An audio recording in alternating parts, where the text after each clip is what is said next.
شاہ صاحب سوال میرا آپ سے یہ تھا کہ اللہ پاک کا کلام تو ایک ہی ہے، یعنی یہ ایک سوچ ہے جو میں آپ کی طرف بڑھا رہا ہوں کہ اللہ پاک کا کلام تو ایک ہی ہے جو ہم تک پہنچا ہے، لیکن اس کا پیغام سمجھنے کے لیے بھی اتنے علوم سیکھنے پڑتے ہیں یا علماء سے سمجھنا پڑتا ہے، تو اتنی مشکل ہدایت فراہم کرنے میں کیا حکمت ہے؟ یہ پھر تمام لوگوں کے لیے ہدایت تو نہ ہوا، یعنی کہ یہ ایک سوچ ہے۔ بنیادی طور پر جو آپ کا سوال ہے، میں سمجھتا ہوں کہ اس وقت مارکیٹ میں یعنی کہ ہمارے گرد و نواح میں اور بالخصوص یہ سوشل میڈیا پر وہ آدمی جس کو کیمرے کے سامنے بیٹھ کر 2-4 باتیں کرنا آ گئی ہیں، وہ آدمی یہ سمجھتا ہے کہ میں صرف اور صرف قرآن پاک کا اردو ترجمہ پڑھ لوں اور اردو ترجمہ پڑھ کر میں اس قرآن پاک سے ہدایت حاصل کر لوں۔ قرآن مجید الفرقان الحمید کا اپنا جو اعلان ہے وہ اس باب میں یہ نہیں ہے، اور صاحب قرآن نبی پاک صلی اللہ تعالیٰ علیہ وبارک وسلم کا اپنا جو ارشاد ہے اور آپ علیہ الصلوۃ والسلام کی اپنی جو تعلیمات ہیں وہ بھی اس رویے کو کسی بھی طریقے سے قبول نہیں کرتی۔ پھر اس کے بعد صحابہ کرام رضوان اللہ تعالیٰ علیہم اجمعین کی جو اپنی جو تعلیمات ہیں وہ بھی کسی طریقے سے اس رویے کو قبول نہیں کرتی۔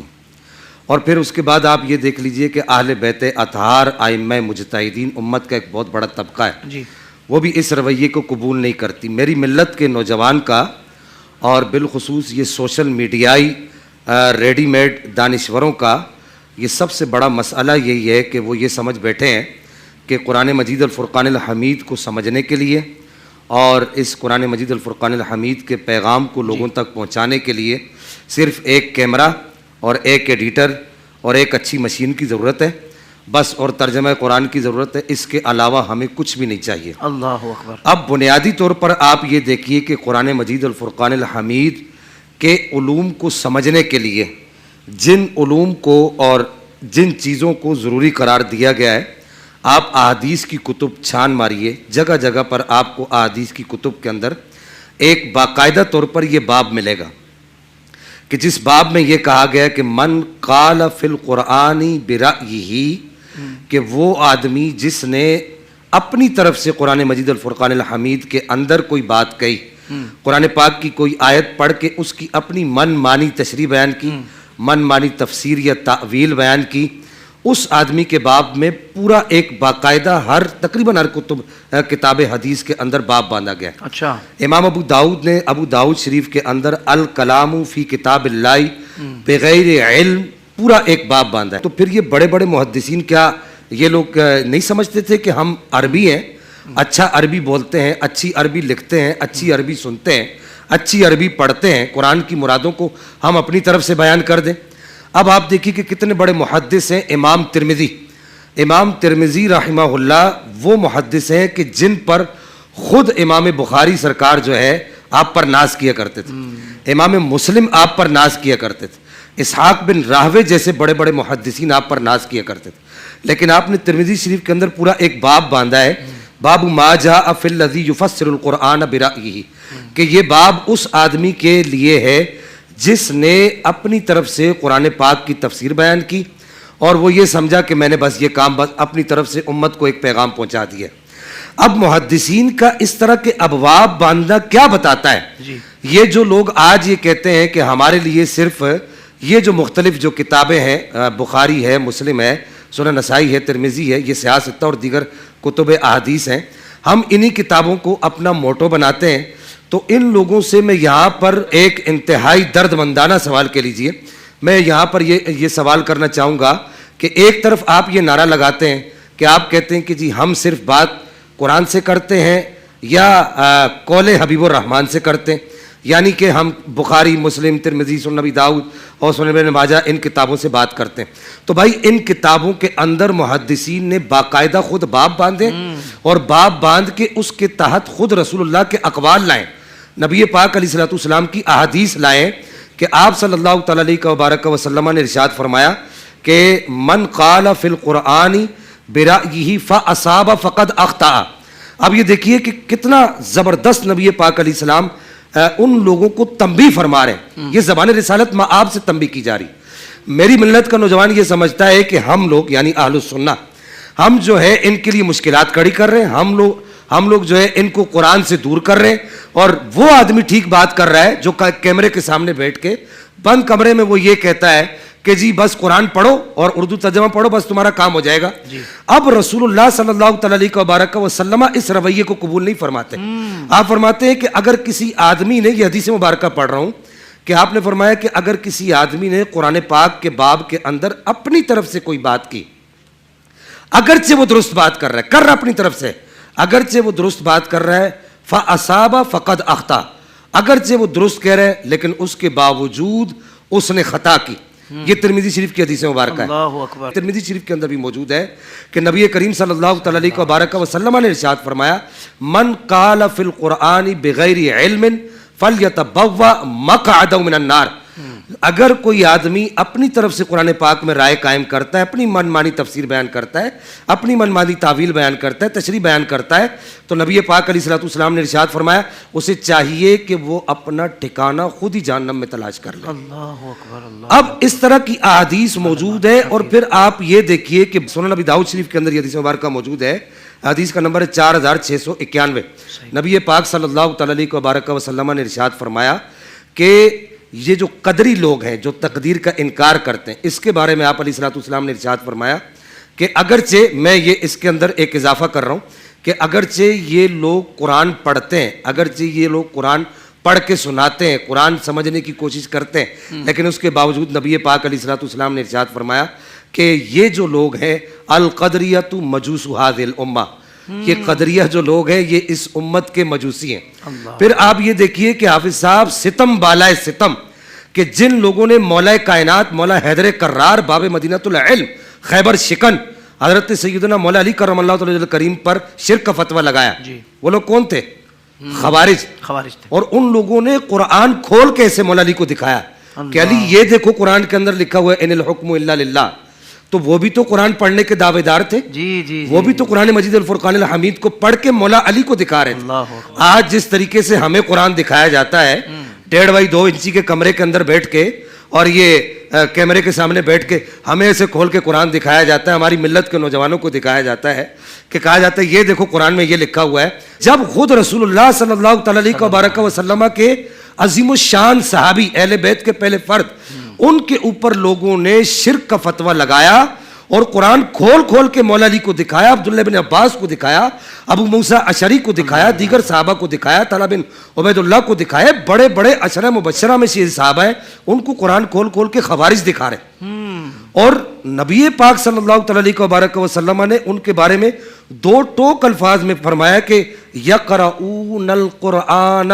لا یجاوز حناجرہم, کہ وہ قرآن تو پڑھیں گے لیکن قرآن ان کے سینے سے نیچے نہیں اترے گا. اللہ اکبر. اب حافظ صاحب یہ رویہ نبی پاک صلی اللہ تعالی علیہ وسلم نے عطا فرمایا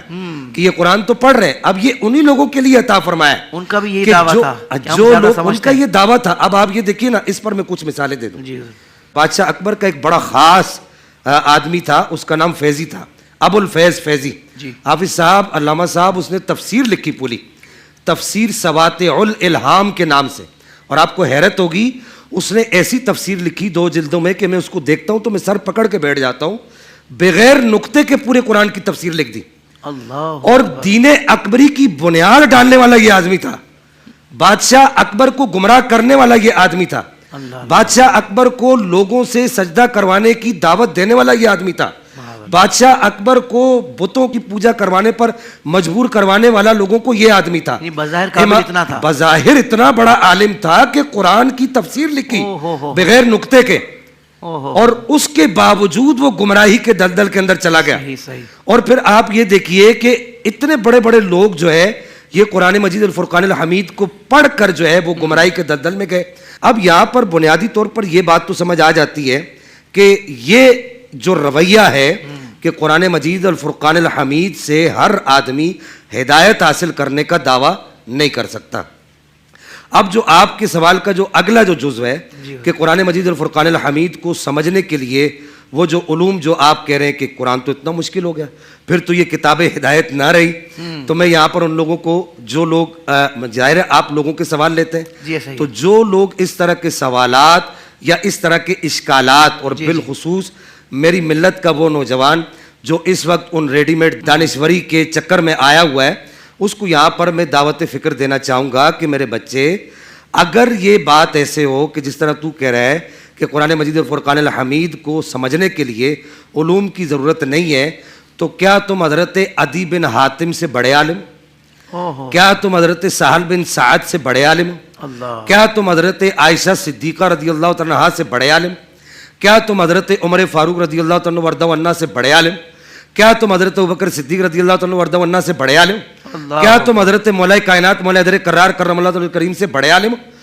بخاری شریف کے سینے کے اندر یہ حدیث مبارکہ موجود ہے. حضرت عدی بن حاتم جب یہ آیت کریمہ نازل ہوئی, وَكُلُوا وَاشْرَبُوا حَتَّى يَتَبَيَّنَ لَكُمُ الْخَيْطُ الْأَبْيَضُ مِنَ الْخَيْطِ الْأَسْوَدِ مِنَ الْفَجْرِ ثُمَّ أَتِمُّوا الصِّيَامَ إِلَى اللَّيْلِ, جب یہ آیت کریمہ نازل ہوئی, اور آپ پھر یہ دیکھیے, آپ حسن دیکھیے احادیث کی کتب کا کہ ان لوگوں کے منہ پر کیسے تماچا مارا جا رہا ہے. امام بخاری پورا باب باندھتے ہیں, باب وَكُلُوا وَاشْرَبُوا حَتَّى يَتَبَيَّنَ لَكُمُ الْخَيْطُ الْأَبْيَضُ مِنَ الْخَيْطِ الْأَسْوَدِ مِنَ الْفَجْرِ, پورا باب باندھا امام بخاری نے, اور پھر وہ پورا باب باندھ کے اس کے تحت وہ احادیث لائی. حضرت عدی بن حاتم تک جب یہ حدیث مبارکہ پہنچی, نہیں صحابی رسول ہیں, صحابی سے زیادہ تو عربی جاننے والا کوئی نہیں ہوگا, ایسا ہی صحابی رسول کے پاس یہ آیت مبارکہ پہنچی, تو آپ نے رات کے ٹائم جو ہے وہ ایک سیاہ ڈورا اور ایک سفید ڈورا اپنے تکیے کے نیچے رکھ لیا, اور آپ نے کہا کہ جب یہ دونوں جدا ہوں گے تو میں صبح اٹھ کے جو ہے وہ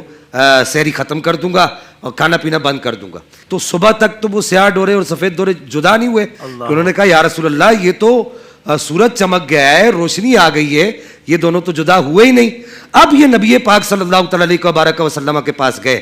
میں پھر ان کو دعوت فکر دینا چاہتا ہوں کہ اگر صرف قرآن کا تم اردو ترجمہ پڑھ کے دانشور بننے کا دعویٰ کر رہے ہو, وہ فصیح و بلیغ عربی بولنے والے, وہ فصیح و بلیغ کلام کو سمجھنے والے, وہ 800 900 1000 2 عربی فصیح و بلیغ اشعار کو یاد کرنے والے, وہ صحابہ کرام رضوان اللہ تعالی علیہم اجمعین, وہ برجستہ ایسے اشعار کہنے والے کہ لوگ عش عش کر اٹھتے تھے, وہ لوگ نبی پاک علیہ الصلوۃ والسلام کی بارگاہ میں حاضر ہوتے ہیں کہ یا رسول اللہ, اس کا کیا مطلب ہے,